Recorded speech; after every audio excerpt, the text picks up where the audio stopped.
Hi friends, welcome back to Mama with Baby. இன்னைக்கு என்ன video பார்க்க போறீங்க அப்படினு பாத்தீங்கன்னா நிறைய பேர் வந்து மோனாவோட கல்யாண டேட் எப்ப ரிசப்ஷன் டேட் எப்ப அப்படி சொல்லிட்டு நீங்க கேட்டுனே இருக்கீங்க. அதனால டேட் ரிவீல் பண்ணலாம் அப்படிங்கிறதுக்காக இந்த வீடியோக்கு வந்திருக்கோம். வாங்க வீடியோக்குள்ள போலாம். ஃபர்ஸ்ட் क्वेश्चन என்னது? எடுத்தோனே டேட் தான். என்னெல்லாம் நடந்தது அப்படிங்கறத ஃபர்ஸ்ட் நாங்க சொல்றோம். ஃபர்ஸ்ட் ஆக்சுவலா வந்து நாங்க நினைச்சது வந்து ஜூன்ல வைக்கலாம். ஏன்னா மோனாவோட ஸ்டடீஸ் எல்லாம் வந்து ஃபுல்லாவே கம்ப்ளீட் ஆனதுக்கு அப்புறம் சரி போகட்டும் பொண்ணு அப்படி கல்யாணம் பண்ணி போட்டோம் அப்படின்னு நாங்க நினைச்சோம். அப்புறம் வந்து ஒரு சிலர் எல்லாம் என்ன சொன்னாங்க அப்படின்னு பாத்தீங்கன்னா என்கேஜ்மெண்ட் ஆகி 1 இயர்க்குள்ள வந்து பண்ணிடணும். பிளான் வந்து பாத்தீங்கன்னா ஜூன்ல தான். ஏன்னா மேல வந்து பாத்தீங்கன்னா மௌலிக்கு 3rd இயர் எக்ஸாம் போயிட்டு இருக்கோம். ஆமா. சோ அதனால மேல வைக்காதீங்க, நான் வந்து லீவ் போட முடியாது அப்படின்னுட்டான். சரி ஓகே அப்படின்னு சொல்லிட்டு அப்ப ஜூன் தான் நம்ம பிக்ஸ் பண்ணோம். சரி ஜூன் பிக்ஸ் பண்ணி ஜூன் அது பாட்டு போயிட்டே இருந்தது. பட் ஆனா ஃப்ரெண்ட்ஸும் சரி, ஃப்ரெண்ட்ஸ் சர்க்கிள் பிளஸ் நம்ம ரிலேட்டிவ்ஸ் எல்லாம் எப்படா வைக்கலாம் அப்படின்னு நீ பிளான் பண்ணிருக்க அப்படின்னு கேட்கும்போது ஜூன் அப்படின்னோன்னா அவங்க எல்லாமே திங்க் பண்ண ஆரம்பிச்சிட்டாங்க. இது ரொம்ப ஓவர் கேப்பா இருக்குது, ஸோ இவ்வளோ கேப்லாம் விடாத அப்படின்னாங்க. வேற என்ன பண்றது? ஏன்னா செப்டம்பர் வந்து பாப்பாக்கு எக்ஸாம்.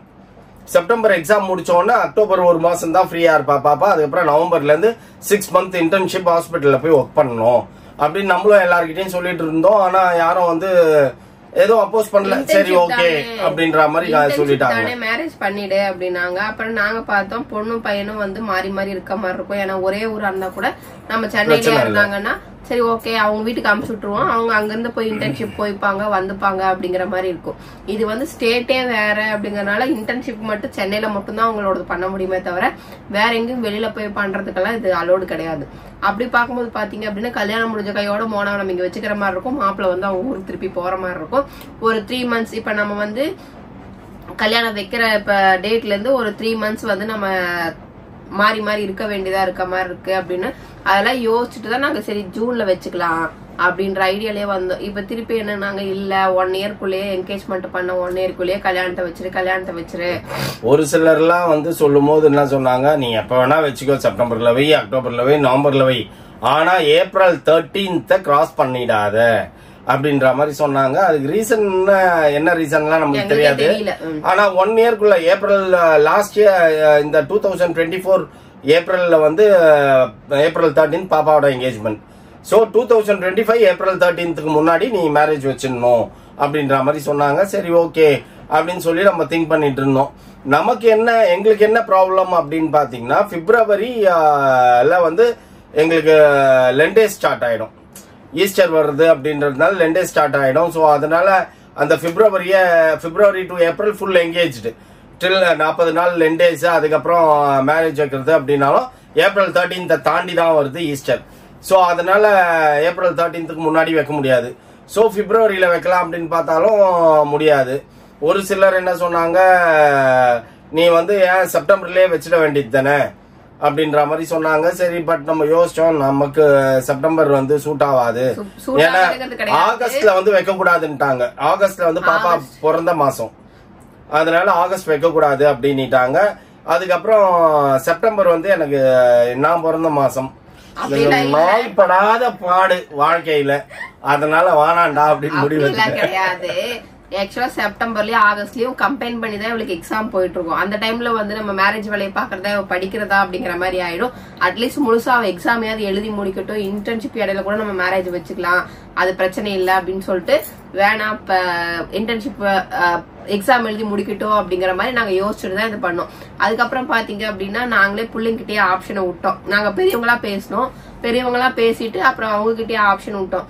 இப்ப நம்ம ஜனவரியில மேரேஜ் வைக்கிற மாதிரி தை மாசம் மேரேஜ் வைக்கிற மாதிரி இருந்தா நீங்க ஒரு 15 நாள் தான் லீவ் போட்டு இருக்கிற மாதிரி இருக்கும். அப்புறம் 3 மந்த்ஸ் வந்து மோனா இங்க இருக்கிற மாதிரியும் 3 மந்த்ஸ் நீங்க அங்க இருக்க மாதிரியே இருந்துரும்.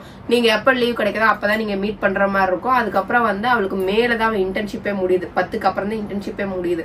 அதுக்கப்புறம் தான் மோனா முழுசா வந்து பெங்களூர் போற மாதிரி இருக்கும் அப்படின்னு நாங்க பேசினப்ப இல்ல நாங்க பாத்துக்கிறோம், நீங்க தை மாசத்துலயே வைங்க அப்படின்னு சொல்லிட்டு 2 பேருமே மாப்பிள்ளையும் பொண்ணும் 2 பேருமே ஒரே மாதிரி அவங்க சொன்னதுனால சரி ஓகே அவங்களே சொல்லும் போது பாப்பா எல்லாம் தைல வைங்கன்னு எல்லாம் பேசவே இல்லை. எனக்கா தோணுச்சு சரி இருக்கிறதுலயே வந்து ஆப்ஷன் கொடுத்ததுக்கு அப்புறம் தான் நம்ம எனக்கு தோணுச்சு ஃப்ரெண்ட்ஸ். ஃபர்ஸ்ட் எனக்கு தோணுச்சு நான் மே வேணான்றாங்க, சோ ஏப்ரல் 13th கிராஸ் பண்ணக்கூடாதுன்றாங்க. நம்மளுக்கு லெண்டேஸ் வருது பிப்ரவரியில, அதுக்கப்புறம் ஏப்ரல் 13th கிராஸ் பண்ணி தான் ஈஸ்டர் முடிச்சுதான் நம்ம வைக்கிற மாதிரி இருக்கும் அப்படின்னு எல்லாத்தையும் யோசிச்சு பார்த்தேன். அப்ப இருக்கிறதுலே பெஸ்ட் மாசம் எது அப்படின்னா தை மாசம் தான் அப்படின்னு தோணுச்சு. தை பிறந்தால் வழி பிறக்கணும் அப்படின்லாம் சொல்லுவாங்கன்னு எனக்கு தோணுச்சு. தோணுன்னு நான் என்ன சொன்னேன்ப்பா தையில வச்சிருக்கலாம் பேசாம அப்படின்னு. தையெல்லாம் எப்படி சூட் ஆகாது, இன்னும் 4 மாசம் பாப்பா இங்க இருப்பாளே அப்படி இப்படின்னு இருந்தா இவ. உடனே பிள்ளைங்க கிட்டே நம்ம கன்வீனியன்ட் நம்ம பசங்களோட இதெல்லாம் பாத்துட்டு நம்ம செய்யறோம். ஆனா வெளியில இருந்து வர வார்த்தைகள் என்ன ஆகும்னா, ஏன் கல்யாணம் பண்ணி அங்க போகலையா, இங்கே என்ன வச்சிருக்கீங்க, வீட்டோட மாப்பிள்ளை, இந்த கொஸ்டின் எல்லாம் நமக்கு வரும்போது நமக்கு எரிச்சலா இருக்குங்க. அதனாலதான் சரி வேணாம், எதுக்கு பிள்ளைய கல்யாணம் பண்ணமா, அதுங்க போய் அங்க ஜாலியா இருந்ததுங்களா, இது எப்ப பார்த்தாலும் மிஸ் பண்ற மாதிரியே ஃபீல் ஆகும். திருப்பி 3 மாசம் அங்க 3 மாசம் இங்க அப்படிங்கிற மாதிரி இருக்கும் அப்படின்னு நான் கேட்டேன். சரி அவங்க 2 பேத்துக்கிட்ட ஆப்ஷன் விட்டப்ப அவங்க டிசைட் பண்ணி சொல்லட்டும், அவங்கதான் டிசைட் பண்றது, கடைசியில் நம்மளால எதுவும் இது ஆகக்கூடாது அப்படின்றத அவங்க மாப்பிள்ளை வீட்லயும் சொன்னாங்க, நான் எங்ககிட்டயும் சொன்னாங்க. சரி ஓகே அப்படின்னு உங்க ஆப்ஷன் உங்ககிட்டயே விடுறோம், ஜனவரியா ஜூனா நீங்களே டிசைட் பண்ணிக்கோங்க அப்படின்னா 2 பேரும் சேர்ந்து பேசி நாங்க ஜனவரியிலே பண்ணிக்கலாம் அப்படின்னு சொல்லிட்டு அவங்க கடைசியா ஃபைனலா எங்க கிட்ட கொடுத்ததையும் சரி ஓகே நம்ம ஜனவரியிலே பண்ணிக்கலாம் அப்படின்றத நம்ம டிசைட் பண்ணிட்டோம். எல்லாருமே நிறைய பேர் கமெண்ட் பாக்ஸ்ல கமெண்ட் பண்ணிருந்தீங்க, தை மாசம் தானே தை மாசம் தானே தை மாசம் தானே. ஆனா ஒரு சில நியர் பை டேட்டுக்கிட்டே மெசேஜ் பண்ணீங்க, எங்களுக்கே ஷாக்கா இருந்தது. அது ஆக்சுவலி பாத்தீங்கன்னா ஏன் அப்படின்னா ஈஸியா கெஸ் பண்ணுவாங்க. தை மாசம் ஸ்டார்ட் ஆகுறதே அந்த 15 14 அந்த தேதியில தான் ஸ்டார்ட் ஆகுது. பொங்கல் முடிஞ்சு தை ஓடிட்டு இருக்கும். பொங்கல் ஸ்டார்ட் ஆயிடுச்சுனாலே தை ஸ்டார்ட் ஆயிடுச்சு. அதுக்கப்புறம் எத்தனை நாட்கள் இருக்கு, அதுக்கப்புறம் பாத்தீங்கன்னா தை மாசம் எல்லாம் நல்ல மாசம் தான்ப்பா. அதெல்லாம் அவங்க சொல்லாம அந்த டேட்டுக்கிட்டே வந்தாங்க பாத்தியா, எனக்கு அதுதான் ஷாக் ஆச்சு. அப்ப எங்களுக்குமே பெரிய ஷாக்கா இருந்தது. அதுக்கப்புறம் பாத்தீங்க அப்படின்னா சரி ஓகே அப்படின்னு சொல்லிட்டு ஒரு டேட்டை பிக்ஸ் பண்ணுவோம் அப்படி சொல்லிட்டு நாங்க எப்ப போனோம் அப்படின்னு பாத்தீங்கன்னா, நாங்க இன்விடேஷன் வைக்க போனோம்ல, அதுக்கு 2 நாளைக்கு கிரவுண்ட் இன்விடேஷன் வைக்க போனோம்ல, அப்ப பெங்களூர் போகும்போதே 2 நாளுக்கு முன்னாடியே நாங்க மாப்பிள்ளை வீட்டுல பேசிட்டோம், இன்ன டேட்டு இன்ன தேதி இன்ன டேட்ல ரிசப்ஷன் இந்த டேட்ல கல்யாணம் அப்படிங்கறதெல்லாம் டிசைட் பண்ணிக்கலாம். அதுக்கப்புறம் நம்ம ஹாலு இந்த மண்டபம் எல்லாம் புக் பண்ணிட்டு கன்ஃபார்ம் பண்ணிட்டு அதுக்கப்புறம் அந்த டேட்டை கன்ஃபார்ம் பண்ணிக்கலாம் அப்படின்னு சொல்லிட்டு நம்ம போய் அவங்க வீட்டுல பெரியவங்க கிட்ட எல்லாத்தையும் பேசிட்டு அதுக்கப்புறம் இது ஓகே அப்படின்னு சொல்லிட்டு அவங்க அதுக்கப்புறம் நாங்க வந்ததுக்கு அப்புறம் சரி இந்த தை மாசம் வைக்கிறது அப்படின்னா அந்த டைம்ல தான் சீசன் டைம் எல்லாமே முதல் வருஷம், அதாவது நியூ இயர் மாசம் ஃபர்ஸ்ட் இயர் 2025ல ஃபர்ஸ்ட் மாசம் முகூர்த்த நாள்னு அதுதான் தை மாசம் தான் ஓபன் ஆகும். அப்ப நிறைய பேர் வைக்கிறதுக்கு அவசரப்படுவாங்க. எல்லாருமே தை மாசம் பேஸ் பண்ணி தான் போவாங்க மேரேஜ் நல்ல விஷயங்கள் அனைத்தும். சோ அப்படி பார்க்கும்போது நம்மளுக்கு ஹால் எதுவும் கிடைக்காம போயிடும்.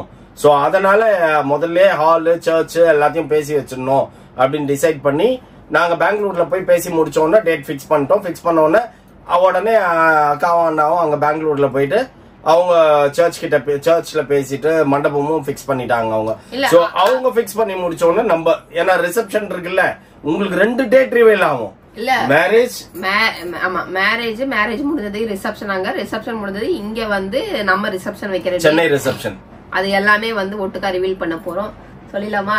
சொல்லிடலாம். பெரியவங்களா கூடி முடிவு பண்ண டேட் ஃபைனலா நாங்க ரிவீல் பண்ண போறோம். Marriage date January 22nd, yes, 2025 பெங்களூர்ல. அண்ட் தென் ரிசப்ஷன் பாத்தீங்க அப்படின்னா February 2nd இங்க சென்னையில ரிசப்ஷன். சோ இதுதான் அந்த 2 டேட்டும். எல்லாரும் ஆண்டவர்கிட்ட பிரேயர் பண்ணிக்கோங்க, நல்லபடியா நடக்கணும், நல்லபடியா நடந்து பிள்ளைங்களும் சந்தோஷமா வாழணும்ட்டு. உங்களோட பிளெஸிங்ஸும் கண்டிப்பா பிள்ளைங்களுக்கு தேவை. இதெல்லாம் சரி ஓகே நம்ம கேட்ட இடத்துல பாத்தீங்கன்னா அவங்க சர்ச் 2-3 சர்ச் ஆப்ஷன் வச்சிருந்தாங்க. அந்த சர்ச்ல ஏதோ ஒரு சர்ச் தான் அவங்க முக்கியமா கேட்ட சர்ச் அவங்களுக்கு கிடைக்கல. அந்த டைம்ல அந்த சர்ச்ல ஃபெஸ்டிவல் சொல்லிட்டு வேற சர்ச்ல டேட் மாத்திருக்காங்கன்னு சொல்லி சொன்னாங்க. அவங்களோட சர்ச்ல ஃபீஸ்ட் சோ ஃபீஸ்ட் டைம்ல மேரேஜ் கொடுக்க முடியாது அப்படின்ற மாதிரி சொல்லிருக்காங்களாமா.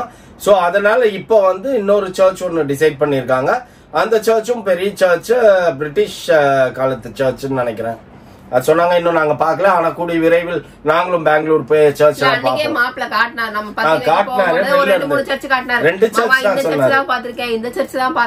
ஆனா அவருக்கு அந்த சர்ச்ல தான் வைக்கணும்னு ஆசைப்படுறீங்கல்ல. அவரு என்கிட்ட சொன்னது அதுதான், இங்கதான் நான் கேட்டிருக்கேன், பட் அம்மா அப்பாவும் அம்மாவும் வேற ஒரு சர்ச்ல சொல்லியிருக்காங்க அப்படின்ற மாதிரி சொன்னாங்க. சரி ஓகே பாருங்க, ஆண்டவர் எல்லாம் எல்லா பக்கமும் ஆண்டவர் இருக்காரு, நல்லபடியா நடக்கட்டும் அப்படின்னும். சோ அவர் ஆசைப்பட்ட மாதிரி அந்த சர்ச்சே கிடைச்சிருக்கு. அப்புறம் மண்டபமும் அவங்க பாத்துட்டாங்க. அவங்க பார்த்து முடிச்சு ஃபைனல் பண்ணி சொன்னதுக்கு அப்புறமா கொடுத்ததுக்கு அப்புறம் நம்ம இங்க ஃபைனல் பண்ணோம். நமக்கு தாங்க ரொம்ப கஷ்டமா போச்சுங்க. நாங்க vlog-ஏ போட்டிருப்போம். 3-4 இடம் பார்த்தேன் நான். 4 இடம் பேசினேன், 3 இடம் போய் பார்த்தோம், எதுவுமே சூட் ஆகல. அதுக்கப்புறம் இப்போ ஒரு பக்கம் வந்து பார்த்து நாங்களும் அட்வான்ஸ் பே பண்ணிட்டோம். So that is on February 2nd, 2025. எல்லாமே கம்ப்ளீட்டா இப்ப அட்வான்ஸ் கொடுத்து முடிச்சிச்சு. அடுத்தது வந்து பாத்தீங்க அப்படின்னா இப்ப எக்ஸாம் முடிகிற வரைக்கும் நம்ம எந்த ஒரு ஒர்க்கும் பண்ண முடியாது. அப்பப்ப டைம் கிடைக்கும் போது நமக்கு மணி இருக்கும் போது நம்ம வந்து கல்யாண வேலைகள் பார்த்து பண்ணிட்டு இருக்கோம். சாரி எடுக்கிறது வந்து இவளோட லீவ்ல வந்து சாரி எடுத்துக்கலாம். ஏன்னா நீங்க பாத்தீங்கன்னா நவம்பர், டிசம்பர், அக்டோபர்ல தான் வரும். நவம்பர், டிசம்பர், ஜனவரி 3 மாசம் பாத்தீங்கன்னா எல்லாருமே ஃபெஸ்டிவல் மந்த். எப்படின்னு பாத்தீங்கன்னா நமக்கு Deepavali, Christmas, new year, Pongal எல்லாமே அந்த 3 மாசத்துக்குள்ள 6 மாசம் ரொம்ப பிஸியா இருக்கும். நமக்கு ஏதாவது நம்ம ட்ரெஸ் ஸ்டிச் பண்ணாலும் எது பண்ணாலும் அவசரத்துக்கு எது கொடுத்தாலுமே செய்ய மாட்டாங்க. அதனால நம்ம பிஃபோரே வந்து இவளோட பப்ளிக் எக்ஸாம் முடிஞ்சதுக்கு அப்புறம் அந்த மெயின் எக்ஸாம் 4th இயரோட மெயின் எக்ஸாம் முடிஞ்சதுன்னா ஃப்ரீ. அதுக்கப்புறம் வந்துட்டு நம்ம சாரி எல்லாத்தையும் கொஞ்சம் அப்படியே ரிலாக்ஸா டைம் ஸ்பெண்ட் பண்ணி எல்லாத்தையும் பர்ச்சேஸ் பண்ணலாம் அப்படின்னு ஸ்டார்ட் பண்ணலாம் அப்படின்னு முடிவு பண்ணிருக்கோம். இப்ப நாங்க ஸ்டார்ட் பண்ணுவோம் கொஞ்சம் கொஞ்சமா மேரேஜ் ஷாப்பிங் எல்லாம் பண்ணி எல்லாத்தையும் எடுத்து வைப்போம். ஒரே முட்டை பல்கா நம்மளாலையும் ஷாப்பிங் பண்ண முடியாது. அந்த அளவுக்கு பெரிய அப்பாட்டக்காரங்களும் நாங்க கிடையாது. அதனால நமக்கு எப்ப வந்து நம்ம மணி சேவ் பண்றோமோ அப்ப சேவ் பண்ணி எல்லாத்தையும் நம்ம ஷாப் பண்ணினே இருக்கோம். நம்ம அப்படியே vlog போட்டுனே வருவோம். நீங்க சொல்லி எப்ப பார்த்தாலும் ஒரு மோனா கண்டென்ட் ஒண்ணு கட்சிச்சுப்பா உங்களுக்கு. எப்ப பார்த்தாலும் மோனா கல்யாணம்ன்றீங்க. எங்களுக்கு எப்ப காசு இருக்கோ நாங்க அப்பதான் ஃப்ரெண்ட்ஸ் நாங்க போய் வாங்க முடியும். அப்ப வாங்கும் போதெல்லாம் உங்களுக்கு ஒரு வீடியோவா போடுறோம். அததான் வீடியோவா போடுறோமே தவிர அந்த கண்டென்ட்டை யூஸ் பண்ணி நாங்க பேஸ் பண்ணி எதையுமே நாங்க செய்யல. ஓகேவா? ஓகே ஃப்ரெண்ட்ஸ், நீங்க கேட்ட வீடியோ உங்களுக்கு கிடைச்சிருக்கும்னு நினைக்கிறோம். இதோட இந்த வீடியோ முடிச்சுக்கிறோம். ஓகே ஃப்ரெண்ட்ஸ், இந்த வீடியோ உங்களுக்கு பிடிச்சிருந்தா மறக்காம சப்ஸ்கிரைப் பண்ணுங்க, பக்கத்துல பெல் பட்டன் பிரஸ் பண்ணுங்க. as well as உங்க ஃப்ரெண்ட்ஸ்க்கு ஷேர் பண்ணுங்க. மறக்காம கமெண்ட்ஸும் பாஸ் பண்ணுங்க. அதை விட மிக முக்கியம் என்னவென்றால் எங்களோட இன்ஸ்டாகிராம் பேஜை ஃபாலோ பண்ணுங்க. ஓகே, பாய்.